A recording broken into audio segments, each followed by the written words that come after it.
Hello friends, welcome back to A1 competitive classes. मैं Alok Gupta A1 competitive classes में आपका स्वागत करता हूं।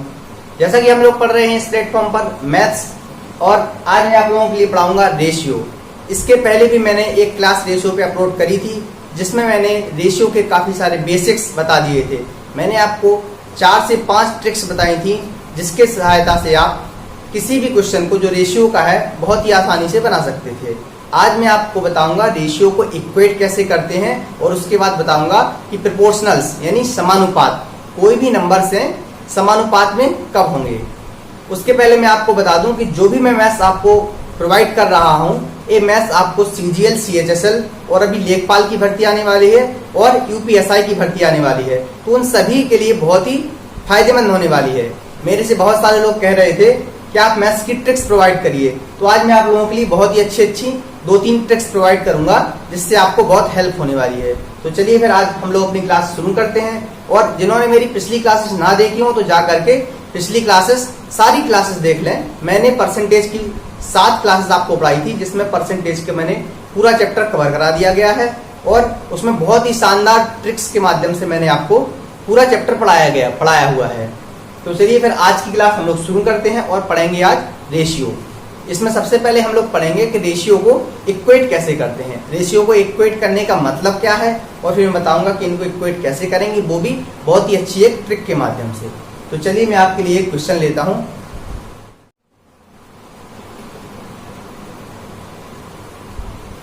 हाँ, तो मैंने आपके लिए आज का पहला क्वेश्चन लिया हुआ है, जिसमें मैंने बताया है कि A रेशियो B 11:13 है एंड B/C 7:5 है। ठीक है, आपको A रेशियो B दिया है और B रेशियो C दिया है, और आपको निकालना क्या है, A ratio B ratio C, यानी ABC में क्या रेशियो है आपको ये बताना है। तो क्या करना है, यहाँ पे B है और यहाँ पे B है। अब इन दोनों रेशियो को अपन को इक्वेट करना है। ठीक है, इन रेशियो को इक्वेट करेंगे और जल्दी से फाइंड करेंगे कि A ratio B ratio C कैसे निकालते हैं। तो मैं आपको एक ट्रिक बताता हूं, जिसके माध्यम से अपन लोग जल्दी से A ratio B ratio C की वैल्यू फाइंड कर पाएंगे। वो क्या है, जैसे इसमें क्या है, A रेशियो B कितना दिया हुआ है, 11:13।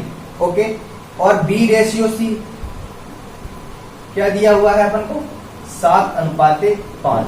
मतलब A है मेरा कहने का कि इधर पे जो B है वो कॉमन है, इसमें भी B है और इसमें भी B है। अब दोनों को क्या करना है, अपन को इस रेशियो को इक्वेट करना है, तभी हमारा A ratio B ratio C आएगा।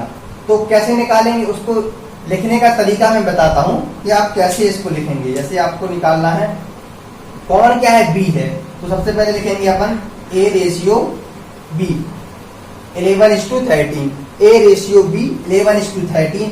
अब B रेशियो C कितना है, 7:5। तो B क्या है, कॉमन है, और इसमें B क्या है, 13 है। तो जो B है उसके नीचे ही हम अपन B को लिखेंगे। तो इसमें B क्या है, 7 है, तो यहाँ लिख देंगे 7:5। मैंने क्या किया है, A रेशियो B लिखा है और B रेशियो C लिखा है। और ऐसे क्यों लिखा है, इसमें B है और इसमें B है, दोनों में B कॉमन था, तो मैंने B को B के नीचे लिख दिया है। अब क्या करना है, अब ध्यान से देखिएगा मैं क्या कर रहा हूं। अब यहां से ऐसे मल्टीप्लाई कर दीजिए, 7 का मल्टीप्लाई 11 में कर दीजिए, फिर 7 का मल्टीप्लाई 13 में कर दीजिए, और फिर 13 का मल्टीप्लाई 5 में कर दीजिए। मैंने क्या बताया है, 7 का मल्टीप्लाई 11 में कर दीजिए, 7 का मल्टीप्लाई 13 में कर दीजिए, फिर 13 का मल्टीप्लाई 5 में कर दीजिए। ओके, तो अपन को मिल जाएगा A ratio B ratio C क्या हो जाएगा, 7 11 जा 77, और 7 13 जा 91, और 13 5 जा 65। तो इस प्रकार से अपन A ratio B ratio C को बहुत ही आसानी से एक लाइन में फाइंड कर पाएंगे। हमने क्या किया है, जो कॉमन था उसको उसी के जस्ट नीचे लिख दिया है, और मैंने आपको मल्टीप्लिकेशन मतलब कैसे मल्टीप्लाई करना वो सिखाया है। कैसे करेंगे, 11:13 7:5, और फिर 7 का मल्टीप्लाई 11 में करेंगे, इस 7 का मल्टीप्लाई 13 में करेंगे, और फिर 13 का मल्टीप्लाई 5 में करेंगे, तो अपन को A ratio B ratio C मिल जाएगा। चलिए, तो मैं आपके लिए एक और क्वेश्चन लेता हूं आज का, उसमें हम लोग 4 रेशियो को एक साथ इक्वेट करेंगे।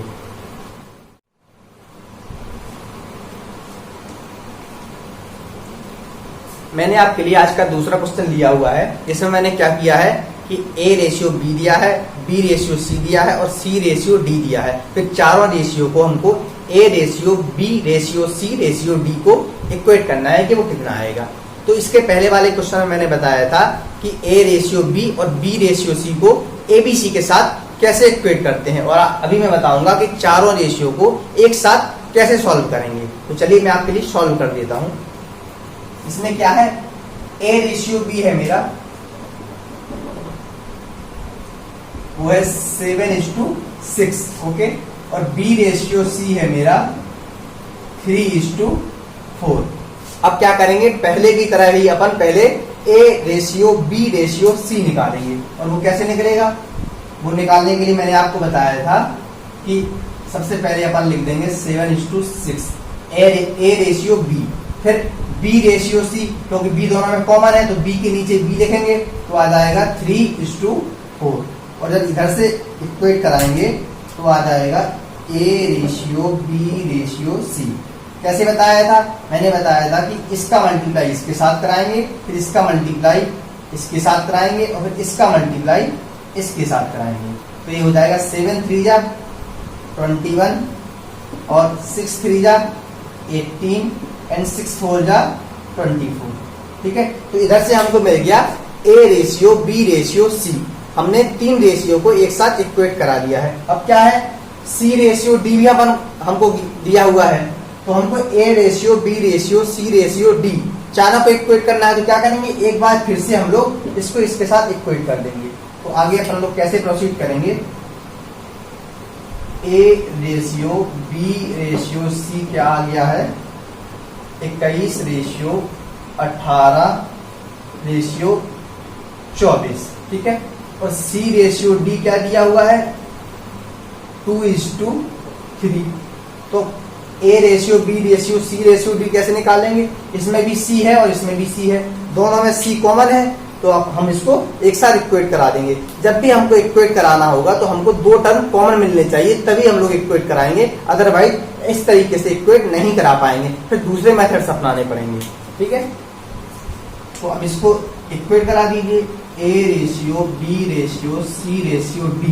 तो कैसे इक्वेट कराएंगे, इसको इधर पे लिख दीजिए 2:3। ओके, तो फिर मल्टीप्लाई करा दो, ऐसे मल्टीप्लाई करा दो, ऐसे ऐसे और इस प्रकार से। ओके, तो ये हो जाएगा 21 2 जा 42 और 18 2 जा 36 और 24 2 जा 48 एंड 24 3 जा 72। तो इस प्रकार से हम लोग चारों रेशियो को एक साथ इक्वेट करा लेंगे। हमारा क्या हो जाएगा 21 दूनी 42, 18 दूनी 36, 24 3 18 दूनी 36, 24 दूनी 48 एंड 24 72। इस प्रकार से हम लोगों को A ratio B ratio C ratio D एक साथ मिल जाएगा।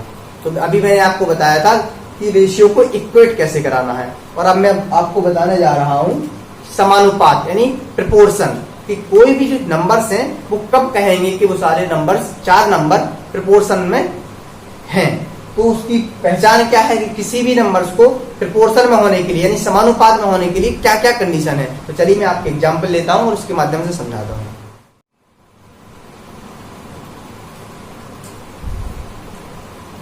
तो चलिए हम लोग पढ़ते हैं प्रोपोर्शन यानी समानुपात।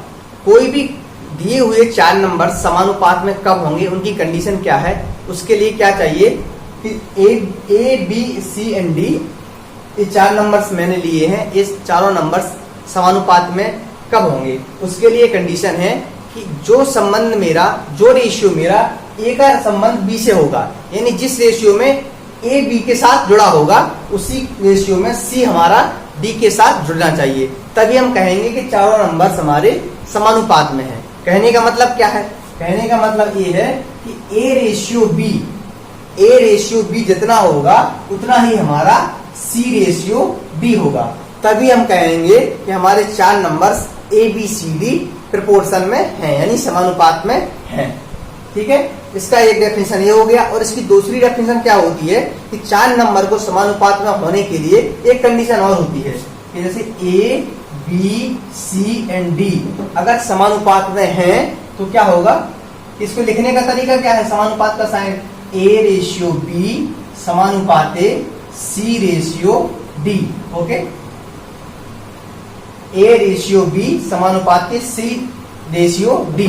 ठीक है, तो 4 नंबर्स को समानुपात में कहने के लिए इनकी कंडीशन ये होती है कि इनके अंदर वाले पदों का गुणनफल इस बाहर वाले पदों के गुणनफल के बराबर होता है, यानी A into D is equal to B into C. ये भी एक कंडीशन होती है।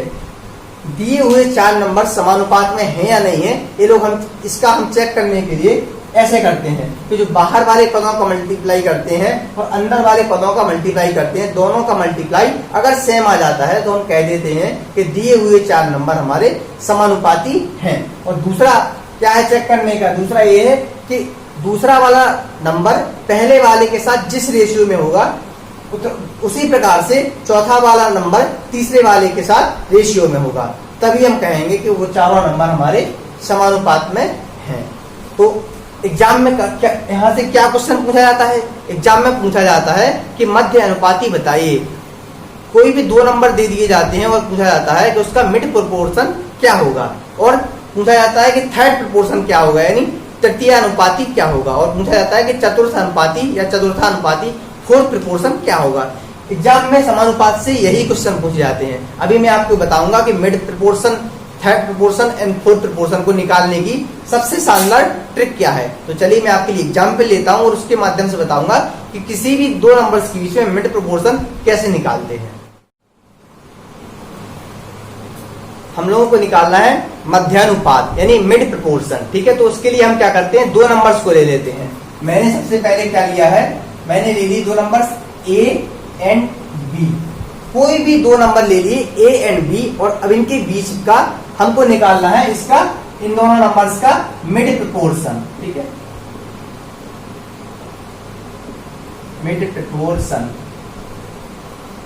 ठीक है, ये इसको बोल देते हैं हिंदी में मध्यानुपाती।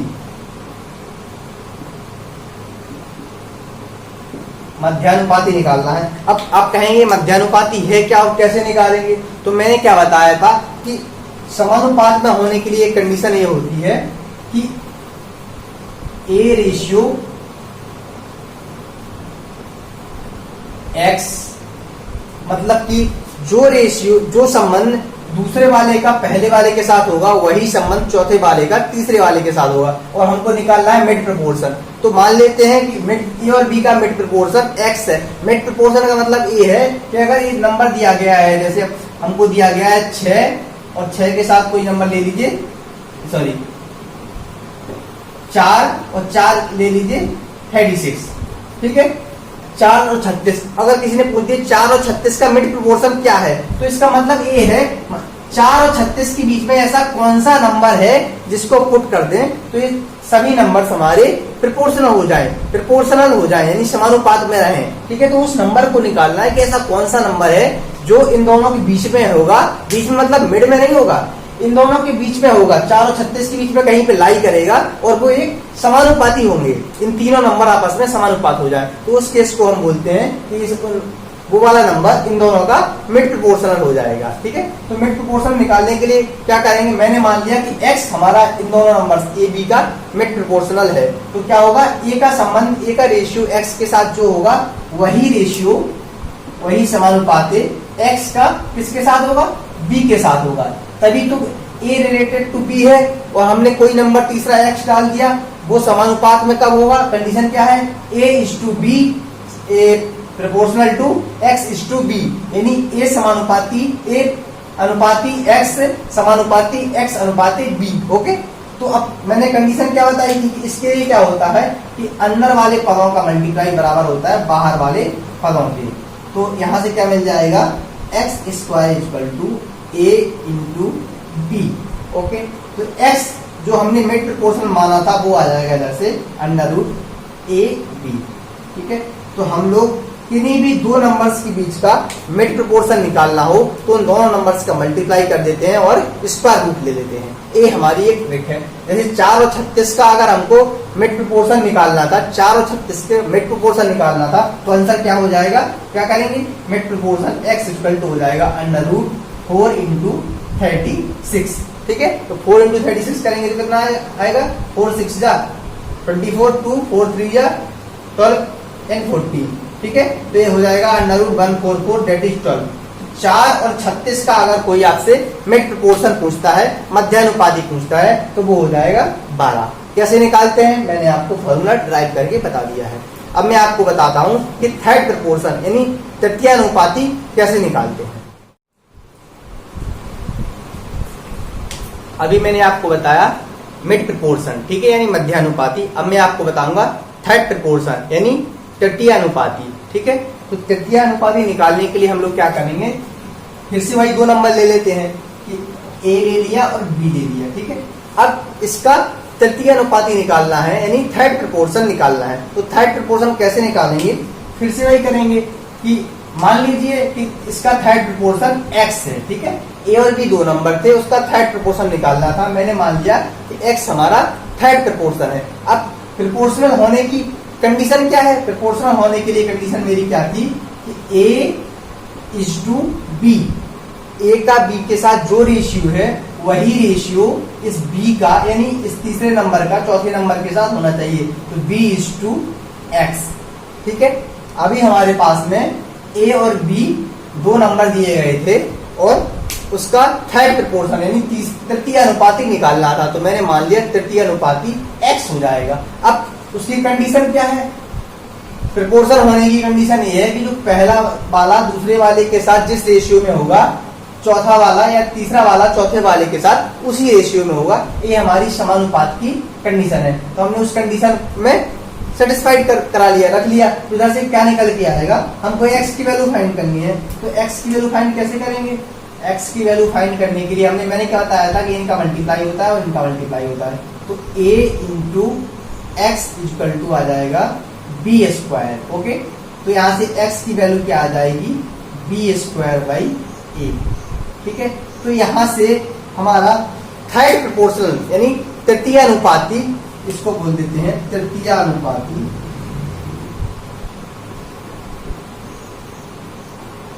तृतीयानुपाती का जो फॉर्मूला हो जाएगा x इक्वल टू हो जाएगा b²/a।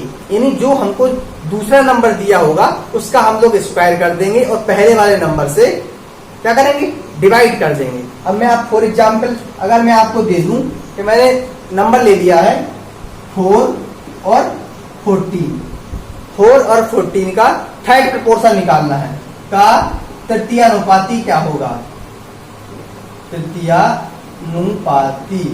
ठीक है, यानी थर्ड प्रोपोर्शन निकालना है, 4 और 14 का थर्ड प्रोपोर्शनल क्या होगा। तो कैसे निकालोगे, 4 14 का थर्ड प्रोपोर्शनल निकालने के लिए क्या हो जाएगा, डायरेक्ट ट्रिक जो हमने निकाली b²/a, यानी जो दूसरा नंबर दिया होगा उसका स्क्वायर कर दो और पहले वाले नंबर से डिवाइड कर दो। तो दूसरे वाले नंबर का स्क्वायर कैसे करेंगे, 14 × 14 डिवाइडेड बाई 4।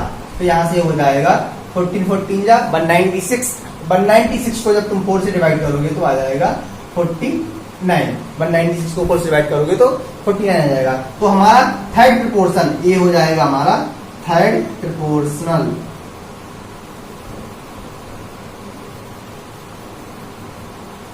ये हो जाएगा थर्ड प्रोपोर्शनल। ओके, तो तृतीयानुपाती हमको x इक्वल टू b²/a फार्मूले से मिल जाएगा। अब मैं आपको लास्ट में बताऊंगा कि हम लोग चतुर्थानुपाती कैसे निकालते हैं, उसका फॉर्मूला क्या होता है। ठीक है, तो मैं आपके लिए अब एक क्वेश्चन इरेज कर देता हूं और नया क्वेश्चन लेता हूं।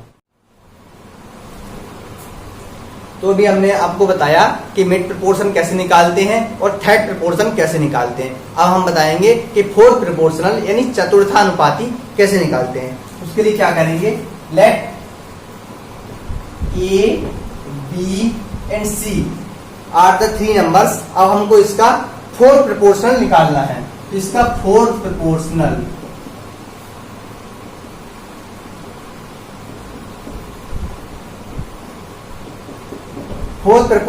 क्या होगा, यानी चतुर्थानुपाती क्या होगा। तो क्या कंडीशन बनेगी, समानुपात की कंडीशन क्या होती है, A/B जिस अनुपात में होगा समानुपाती तीसरा वाला जो है ए वाला रेशियो डी वाले के साथ, let x be the fourth proportional. हमने मान लिया कि x हमारा चतुर्थानुपाती है। अब हम लोग x की वैल्यू निकालेंगे। अभी हम फॉर्मूला डिराइव कर रहे हैं, तो x की वैल्यू कैसे निकलेगी, तो अभी क्या बताया था मैंने, इनका मल्टीप्लाई कर दीजिए और इनका मल्टीप्लाई कर दीजिए। तो यहाँ से क्या आ जाएगा, ax इक्वल टू आ जाएगा b इंटू सी। तो यहाँ से x आ जाएगा हमारा b into C upon A. तो यहां से चतुर्थानुपाती का फॉर्मूला आ जाएगा x equal to B C by A, यानी सेकेंड और थर्ड वाले का मल्टीप्लाई कर दीजिए और पहले वाले नंबर से डिवाइड कर दीजिए। सेकेंड और थर्ड नंबर का मल्टीप्लाई कर दीजिए और पहले वाले नंबर से डिवाइड कर दीजिए, तो हमको चतुर्थानुपाती डायरेक्ट मिल जाएगा। अब चतुर्थानुपाती निकालने के लिए मैं आपके लिए एक एग्जाम्पल लेता हूं। मैंने एग्जाम्पल क्या लिया है आपके लिए, 15, 21 और 30, ठीक है। मैं लेता हूं आपके लिए 15, 21 एंड 30 का चतुर्थानुपाती क्या होगा।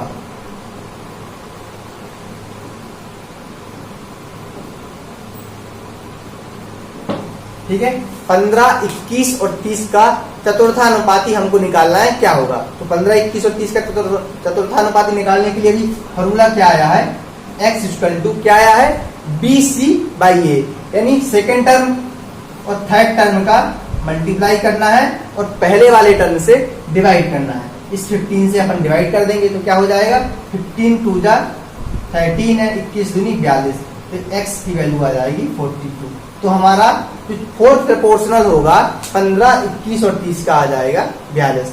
तो इस प्रकार से हम लोग मिड प्रोपोर्शन, थर्ड प्रोपोर्शन और फोर्थ प्रोपोर्शन यानी मध्यानुपाती, तृतीयानुपाती और चतुर्थानुपाती बहुत ही आसानी से फाइंड कर लेते हैं। तो मैंने आपको रेशियो के कुछ बेसिक ट्रिक्स बताए थे और आज मैंने आपको कुछ प्रोपोर्शनल के बेसिक ट्रिक्स बताए हैं। और ये सवाल ऐसे हैं, ये ट्रिक्स ऐसी हैं जो हर एक एग्जाम्स में, चाहे किसी भी प्रकार का एग्जाम्स हो, उसमें ये हमेशा पूछे जाते हैं, सवाल ऐसे हैं। तो चलिए अब मिलते हैं अगले वीडियो में। तब तक के लिए आप लोग अपना ध्यान रखिए, पढ़ते रहिए और A1 कॉम्पिटिटिव क्लासेस के साथ जुड़े रहिए। जिन्होंने मेरा चैनल सब्सक्राइब ना किया हो तो पहले चैनल को सब्सक्राइब कर लें और बेल आइकन को प्रेस कर लें, जिससे जब भी मेरी नई क्लास आएगी तो सबसे पहले आपके पास नोटिफिकेशन पहुंच जाएगा। Bye bye and take care.